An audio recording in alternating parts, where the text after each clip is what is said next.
Yeah, but before I switch gears and move on to the other book that you wrote 20 years ago, Franciscan Prayer, do you have any other comments on the humility of God or anything we may have left Well, out or anything you wanted to hit on?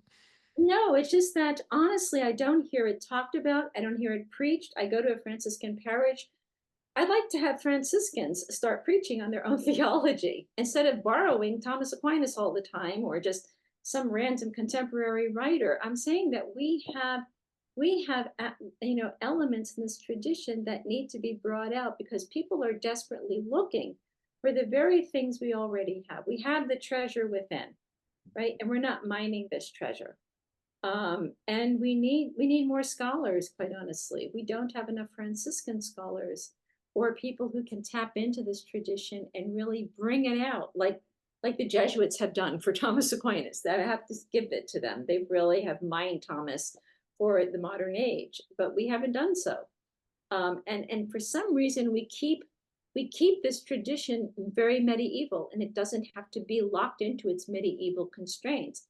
It's a medieval tradition that has a lot of modern implications. And Yeah, that's what I'm trying to do now, but we need other people on board here. And we need to start understanding what the humility of God means for us today in a world of AI, in a world of science, in a world of cultural and societal polarities and oppositions.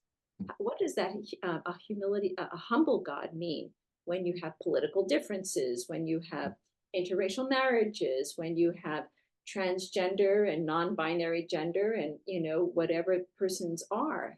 How do we love in the midst of differences? Because love is our binding force, and differences are overcome by love. Quite honestly. yeah. Could you answer your own question there? Like, what does the humility of God have to say to us today? As you mentioned, these different, yeah, Really simple. Stop judging. Stop having your big, ideas of what people should be, and really meet the concrete person in a concrete way. Like look at them eye to eye, maybe touch them once in a while, even if you're going to do it virtually. Make sure you're looking them in the eye. See how they smile, see what their face is like. All of this is where God is being radiated as the humility of God. And so, we tend to be, our minds are elsewhere. They're roaming around the earth, thinking about our meetings and what we have to do. And we're so disembodied. And the humility of God is about embodiment. Maybe that's a very concise way to say it. A God who takes on a body, the love of mm, God in an embodied way. That's all we're saying. I And love all that. find your body again. Yeah. Yeah, which is so that really goes back to Saint Francis, right? Who's so concrete and experiential, and every being he encounters, he's reading it in a way where it's speaking something to him about this God who loves him. Right. It's all about embodiment. So the humility of God and embodiment are actually, they're like a double helix. You can't separate them.